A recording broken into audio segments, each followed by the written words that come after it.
Hello everyone, welcome back to knowledge for future study channel. मैं हूं जुगल शर्मा और इस वीडियो में हम गोगा जी के बारे में डिस्कस करेंगे। अगर आप चैनल पर नए हो तो सब्सक्राइब जरूर कर दें। गोगा जी का जन्म हुआ था नागवंशीय चौहान वंश में। तो गोगा जी नागवंशीय चौहान थे, नागवंशीय चौहान। अगर बात करें गोगा जी का जन्म कहां पर हुआ था, तो गोगा जी का जन्म हुआ था ददरेवा चूरू में। इंपॉर्टेंट है, याद रखना है। गोगा जी का जन्म ददरेवा चूरू में हुआ था। गोगा जी के पिता का नाम था जेवर सिंह। पिता का नाम क्या था? जेवर सिंह। ठीक है। अगर पूछे गोगा जी की माता का नाम क्या था, तो माता का नाम इंपॉर्टेंट है, स्टार लगा रहा हूं। माता का नाम पूछा जाता है एग्जाम में। तो गोगा जी की माता का नाम था बाछल देवी। बाछल देवी गोगा जी की माता का नाम था। एक आपको याद रखना है, गोगा जी की पत्नी का नाम क्या था? गोगा जी की पत्नी का नाम था केलमदे।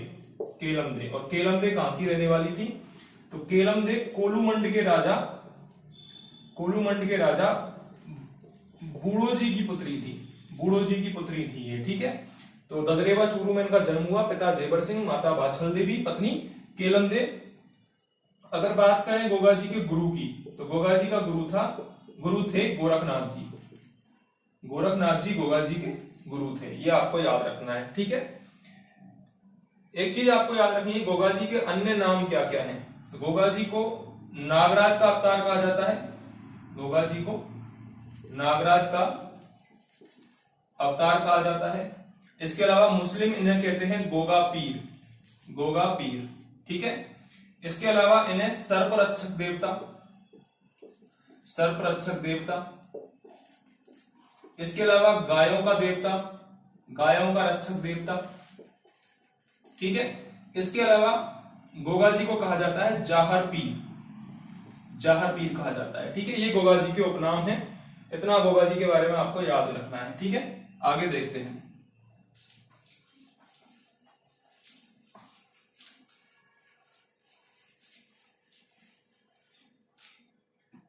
अब गोगा जी के बारे में देखते हैं हम कि गोगा जी का 17वीं पीढ़ी थी गोगा जी की, जिसमें हुए थे करम सिंह। गोगा जी की 17वीं पीढ़ी में करम सिंह, या फिर उनका नाम मिलता है कई जगह कायम सिंह। ठीक है। ये जो कायम सिंह है, इनको बलपूर्वक मुसलमानों ने मुसलमान बना दिया था। जो कि आपको पता होगा, शेखावटी क्षेत्र में मुस्लिम जाति रहती है जिसको बोलते हैं कायम खानी मुसलमान। कायम खानी मुसलमान ये शेखावटी क्षेत्र में मेनली पाए जाते हैं।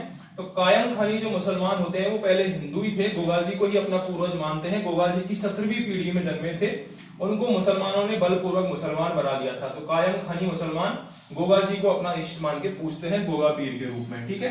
ये आपको याद रखना है।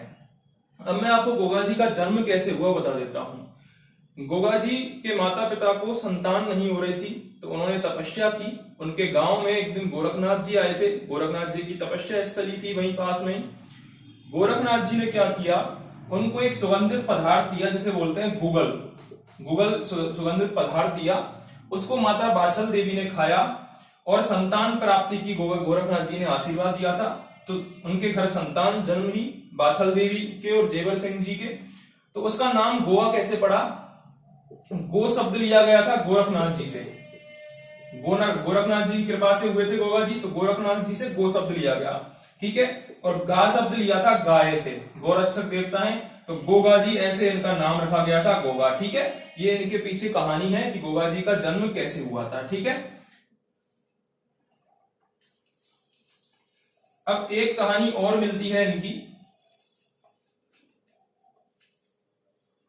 एक कहानी और मिलती है गोगा जी की कि गोगा जी को नागरक्षक देवता या फिर सर्परक्षक देवता क्यों कहते हैं, नागों का देवता कहते हैं। एक बार क्या हुआ था, विवाह के समय केलमदेव जी से विवाह हुआ था गोगा जी का। तो केलमदेव जी का विवाह के समय सर्प ने काट लिया था। सर्प ने काट लिया। ठीक है। केलमदेव जी को।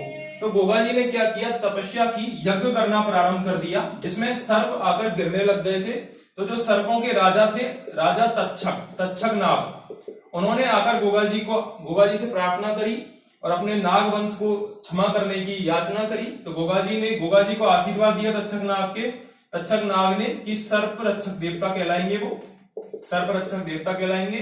और उनकी पूजा करने वाले लोगों को सर्प नहीं काटेगा। ठीक है, तो सर्प रक्षक देवता कहलाएंगे। ये तक्षक नाग ने ऐसा आशीर्वाद दिया था गोगा जी को, इसलिए वो तब से सर्प रक्षक देवता कहे जाते हैं। ठीक है, ये गोगा जी के बारे में आपको याद रखना है।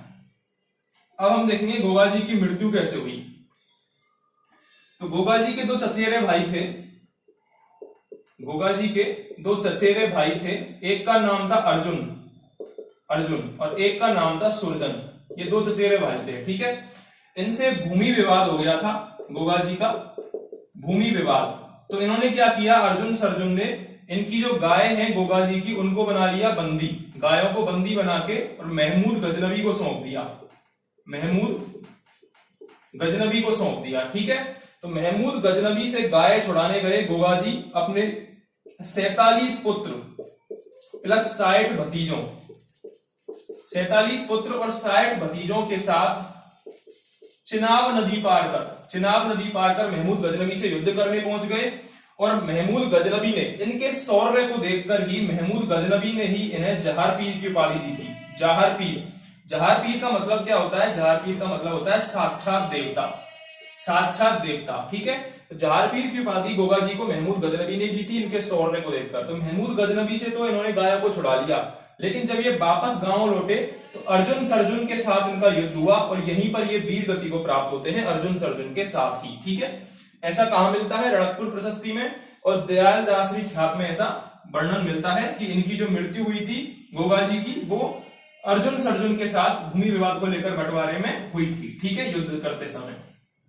अब एक क्वेश्चन आता है कि गोगा जी का जो सिर है, गोगा जी का सिर जहां पर गिरा था उसको बोलते हैं शीर्ष मेढ़ी, उसको बोलते हैं शीर्ष मेढ़ी, शीर्ष मेढ़ी। ठीक है, शीर्ष मेढ़ी कहां पर है, शीर्ष मेढ़ी है ददरेवा चूरू में। शीर्ष मेढ़ी कहां पर है, ददरेवा चूरू में शीर्ष मेढ़ी है। ठीक है, और जहां पर गोगा जी का कटकर धड़ गिरा था, धड़ गिरा, उस जगह को बोलते हैं धुरमेढ़ी, धुरमेढ़ी, जिसे गोगा मेढ़ी भी कहा जाता है, गोगा मेढ़ी भी कहा जाता है। ये कहां पर है धुरमेढ़ी, ये है हनुमानगढ़ में, हनुमानगढ़ नौहर जगह पर। ठीक है, नौहर हनुमानगढ़ में गोगा मेढ़ी है। ठीक है, तो शीर्ष मेढ़ी जहां पर सिर गिरा था, धुरमेढ़ी गोगा मेढ़ी जहां पर धड़ गिरा था इनका गोगा जी का, हनुमानगढ़ नौहर में। एक चीज आपको याद रखनी है, यही बता देता हूं मैं आपको कि गोगा जी का मेला कब भरता है, गोगा जी का मेला भरता है गोगा नवमी को, गोगा नवमी को। ठीक है, और गोगा जी का मेला गोगा नवमी को नौहर नामक जगह पर भरता है, गोगा मेढ़ी में ही। ये आपको याद रखना है, पूछा जाता है गोगा नवमी, नवमी के दिन गोगा जी का मेला भरता है। ठीक है, ददरेवा चूरू मैंने बता दिया। एक आपको मैं बता देता हूं यहीं पर कि गोगा जी का तीसरा प्रमुख मंदिर कहां पर है। एक तो ददरेवा चूरू में, दूसरा गोगा मेढ़ी में, और तीसरा मंदिर है खेरलियों की ढाणी, खेरलियों की ढाणी। ये कहां पर है, सांचौर जालौर में, सांचौर जालौर में। तो इसको बोलते हैं सांचौर की ओल्डी, सांचौर की ओल्डी कहां पर है, जालौर में। ठीक है, तो ये भी आपको याद रखना है, सांचौर जालौर में गोगा जी का तीसरा प्रमुख मंदिर है, जिसे गोगा जी की ओल्डी कहा जाता है, सांचौर की ओल्डी कहा जाता है। ये तीन प्रमुख मंदिर हैं, शीर्ष मेढ़ी, धुरमेढ़ी और खेरलियों की ढाणी में गोगा जी की ओल्डी। ठीक है, अब आगे देखते हैं।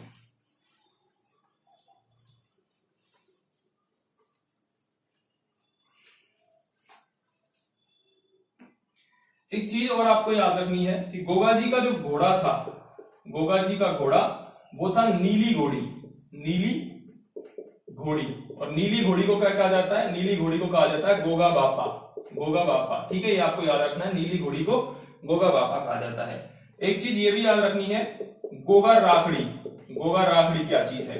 तो जब किसान हल चलाते हैं, किसान हल चलाने से पूर्व, हल चलाने से पूर्व राखी बांधते हैं, राखी बांधते हैं, राखी बांधते हैं, उसे क्या कहते हैं, गोगा राखड़ी कहते हैं। तो किसान हल चलाने से पूर्व एक राखी बांधते हैं, इसको गोगा राखड़ी कहा जाता है। ठीक है, ये भी आपको याद रखना है। इसके अलावा नीली घोड़ी हो गई, गोगा बापा कहते हैं नीली घोड़ी को।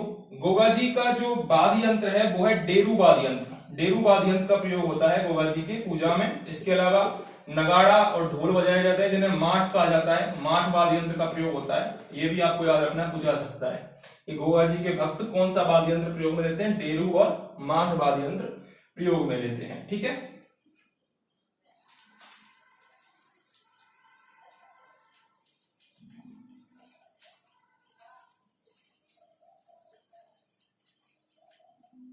इसके अलावा एक कहावत है कि गांव गांव गोगा, गांव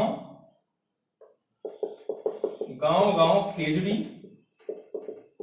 और गांव गांव गोगा जी, गांव गांव गोगा जी। ठीक है, इस कहावत का मतलब क्या है कि जो गोगा जी के थान होते हैं वो बनाए जाते हैं खेजड़ी वृक्ष के नीचे, खेजड़ी वृक्ष के नीचे, खेजड़ी वृक्ष के नीचे गोगा जी के थान होते हैं। प्रत्येक गांव में खेजड़ी वृक्ष के नीचे पत्थर पर सर्प अंकित रहता है, पत्थर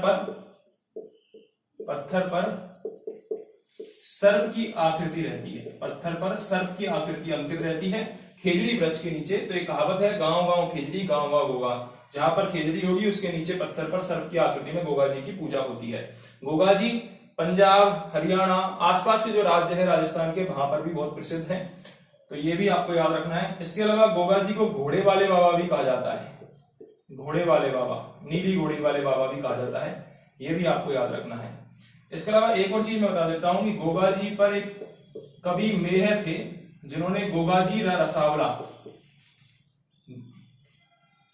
गोगाजीरा रसावला नामक पुस्तक लिखी है, गोगाजीरा रसावला ग्रंथ लिखा है। ठीक है, ये आपको याद रखना है कि कवि मेहर ने गोगाजीरा रसावला नामक ग्रंथ लिखा है गोगाजी पर। तो इतना हमने गोगाजी के बारे में डिस्कस किया। अगर आपको वीडियो हेल्पफुल लगी हो तो सब्सक्राइब जरूर कर दें चैनल को। Thank you.